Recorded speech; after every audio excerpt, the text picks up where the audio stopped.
lang kayo dyan. At I will have you arrested. I promise. Kahit na senador ka, kahit na sinasabi mong matanda ka na, ilang taong ka na sa Senado, try me. Magpahiring ka ng Blue Ribbon ulit. Magpahiring ka. I don't care kung dati kang Senate President, dati kang Speaker of the House, I don't give up. Talagang papahuli kita. Kung hindi papahuli, kung ayaw ng usa, bibit-biting kita, kukwilyuhan kita, palalayasin kita dyan sa floor na yan. Because I am the legitimate Blue Ribbon Chairman. Wow, ang tapang ah. Bibit-bitin na, kukwelyuhan pa. Kung totoong bibit-bitin mo siya, bakit kukwelyuhan mo pa ay binitbit mo na nga? Saka bakit magagalit ka? Di ba nga ka pa? Sabi mo ikaw yung legitimate Blue Ribbon Chairman, eh di dapat ikaw yung nag-iimbestiga. Tapos may sinasabi ka pang bibit-bitin mo. Sinong bibit-bitin mo? Pangalanan mo. Di mo mapangalanan no. Tulfo ka nga. Bunga nga lang yung matapang sa'yo. Bibit-bitin tapos kukwelyuhan baka mo? Hoy, wag mo kaming pinaglololoko. Wala pa kaming nabalitaan na binitbit at kunwelyuhan ng mga tulfo. Ginulping tulfo meron. Sinapak ni Claudine bago sinakal ni Raymart Santiago. Kukwelyuhan. Kay Claudine nga, di kayo umubre. Yung utol mo, sinapak ni Claudine, halos pumikit yung mata eh. Tapos sinakal ni Raymart, halos maputol yung hininga eh. Tapos si Cayetano, bibit-bitin mo. Yung utol mo nga, babae lang yung kalaban, na blakayan pa eh. Tapos si Senator Marcoleta, kukwelyuhan mo. Walang niya kasubukan mo. Sigurado manghihiram ka ng mukha sa aso. Bibit-bitin tapos kukwelyuhan. Wala nang naniniwala sa'yo.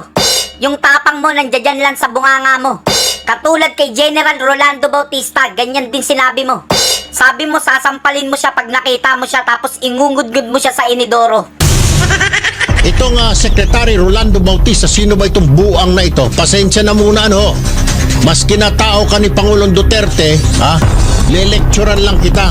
Secretary Bautista, ng DSWD, listen up and listen good. Hindi yung sasabihan mo kami na sumulat muna kayo 5 days, 5 days before.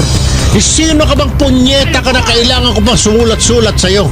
Sagutin mo yung telepono mo dahil ikaw ay DSWD. Ikaw yung Secretary ng Department of Social Welfare and Development. Sampaling kita pag nakita kitang buang ka. Walang pakialam kay retired general ka. Ngudgurin ko yung mukha mo sa inidoro. Demonyo ka rin, isa ka pa. Dagdag ka sa problema. Kaya tayo napupulaan ng mga lintik na mga dilawan. Dahil yung mga stroke din yung kagaguhan. Meanwhile, nung isang linggo, tila nakahanap ang Tulfo Brothers ng katapat. Nagwala sa programa niya sa radyo si Erwin Tulfo dahil hindi nagpa-interview si DSWD Secretary Rolando Bautista.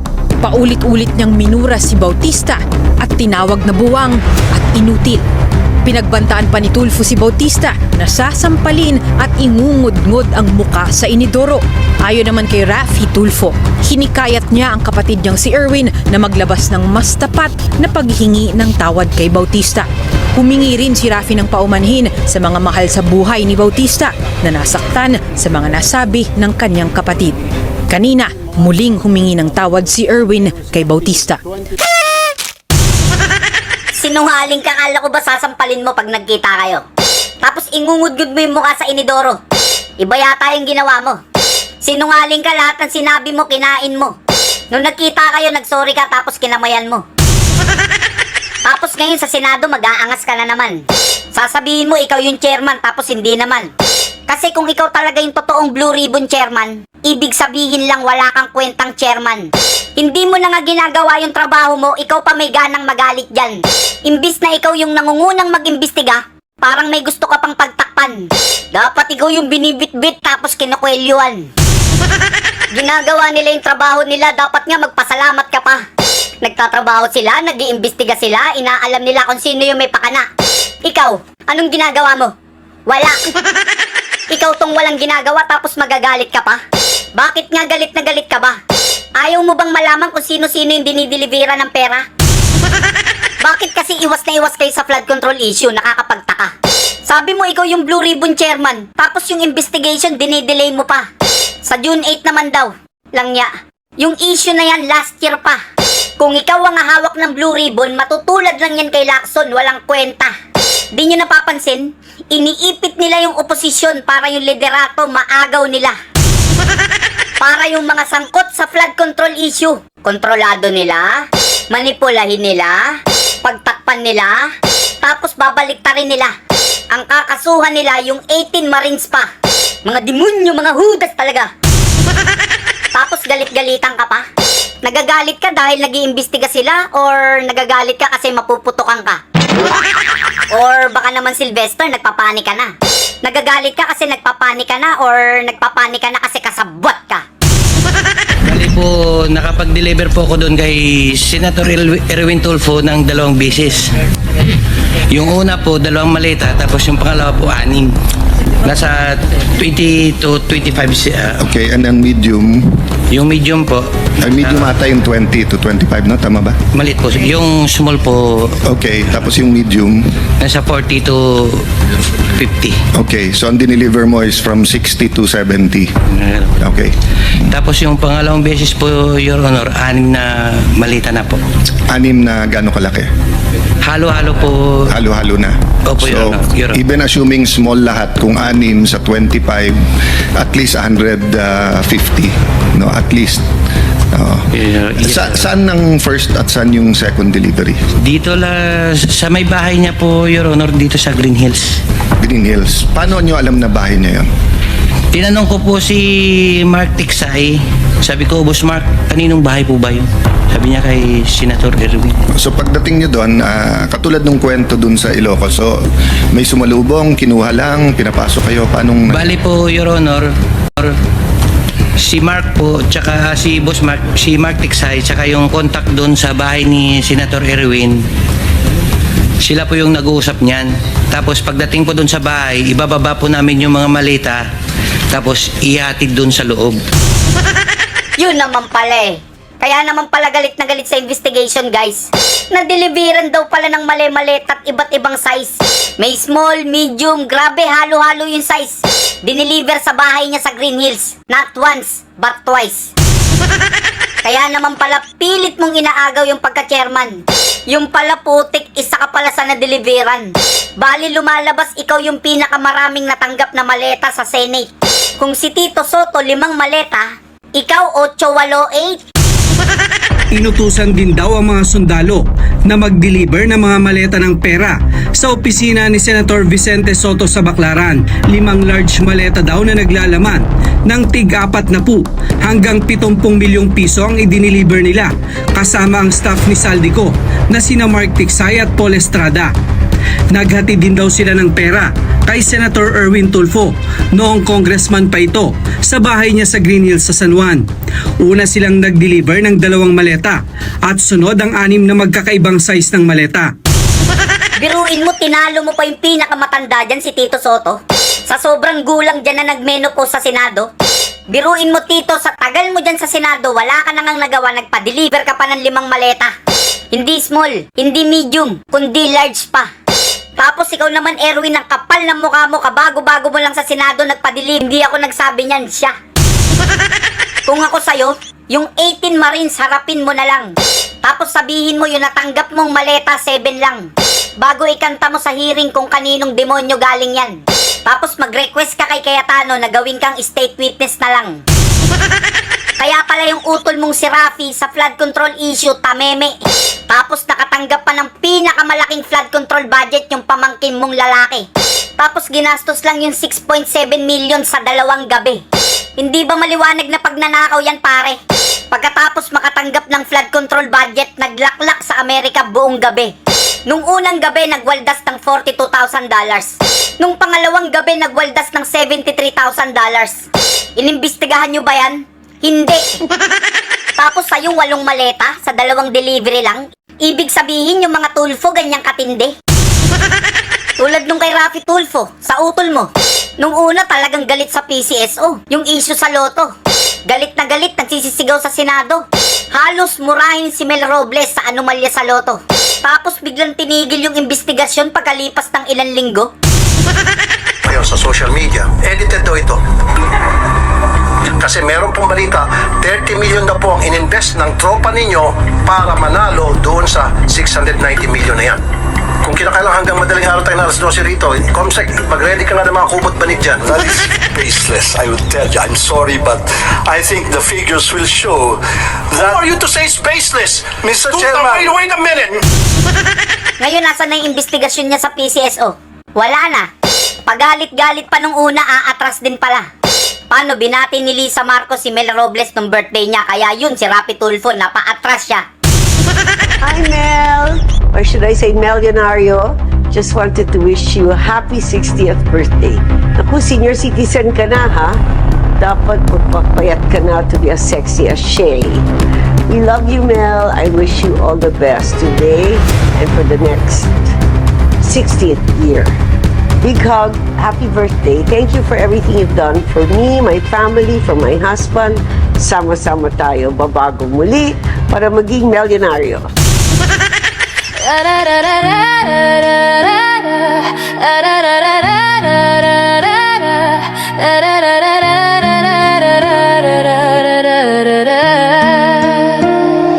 Tatlong magnanakaw, bayan ng dinurog, Bongbong Marcos, Zaldico, pati si Tamasugo. Tatlong magnanakaw, pera'y nilasing panahon ng paniningil ngayon. Tatlong magnanakaw, bayan ng dinurog, Bongbong Marcos, Zaldico, pati si Tamasugo. Tatlong magnanakaw, pera'y nilalamon, masang gigising panahon ng paniningil ngayon. Nang buhay, si Bongbong ang tanga, Pangulo na inutil, pera lang ang mahalaga. Tulog sa palasyo, walang alam sa galawan, habang nilulustay ka ba ng bayan. Pangalawang demonyo, kontraktor nagahaman, Zaldico proyekto, multo ang tangan. Pondo'y binulsa, masay iniwan, ngumingiti pa, parang walang kasalanan. At heto na si Tamba, kapalmoks na buhaya, kasabwat sa korupsyon, hari ng salula sa kongreso, nakaupo parang hari ng pera, pero masay babangon, sisipain ang sistema. Tatlong magnanakaw, bayan ng dinurog, Bongbong Marcos, Zaldico, pati si Tamasugo. Tatlong magnanakaw, pera'y nilalamon, masang gigising panahon ng paniningil ngayon. Tatlong magnanakaw,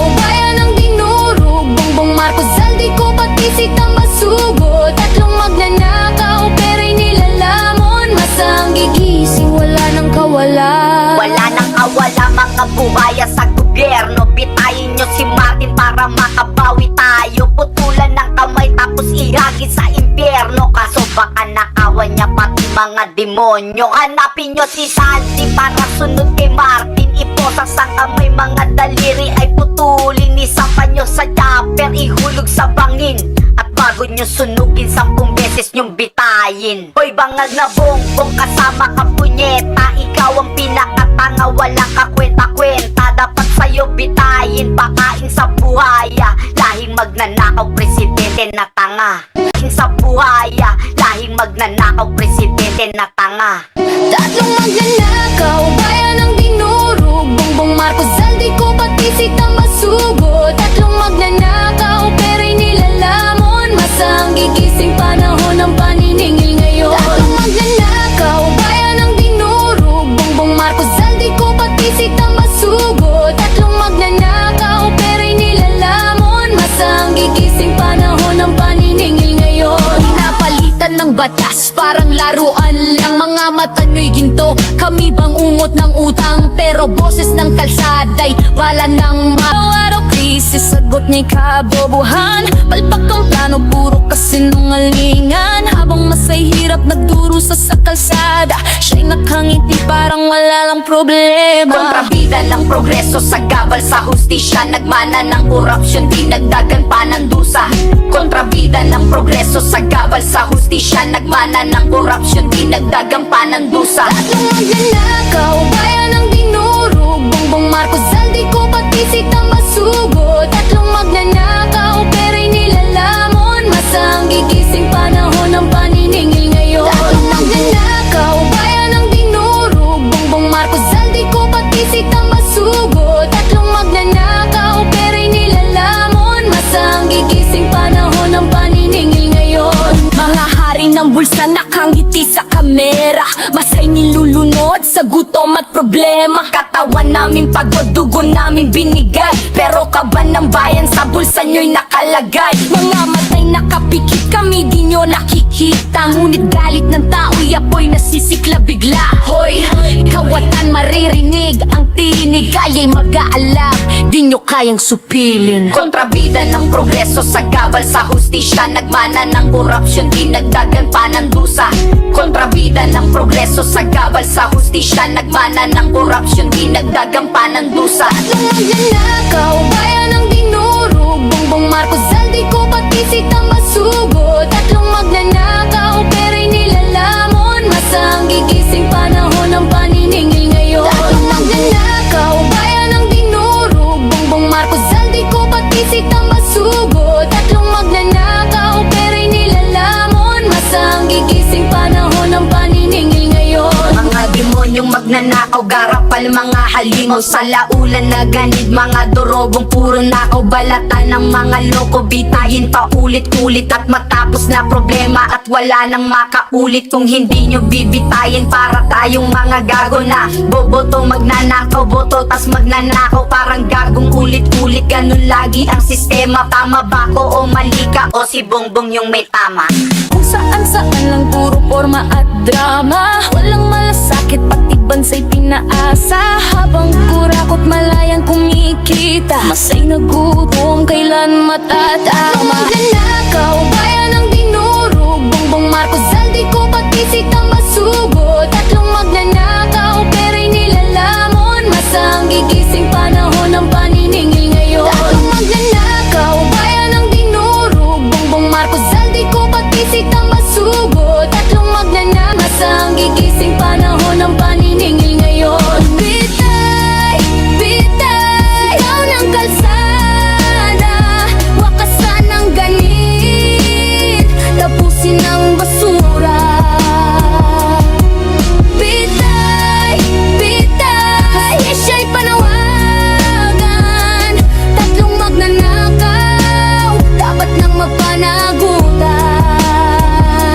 Tatlong magnanakaw, bayan ng dinurog. Bongbong Marcos, Zaldico, pati Sita Masugo. Tatlong magnanakaw, pera'y nilalamon. Masang gigising panahon ng paniningil ngayon. Tatlong magnanakaw, oras nyo'y tapos na. Bayan ng huhusga, katapusan nyo'y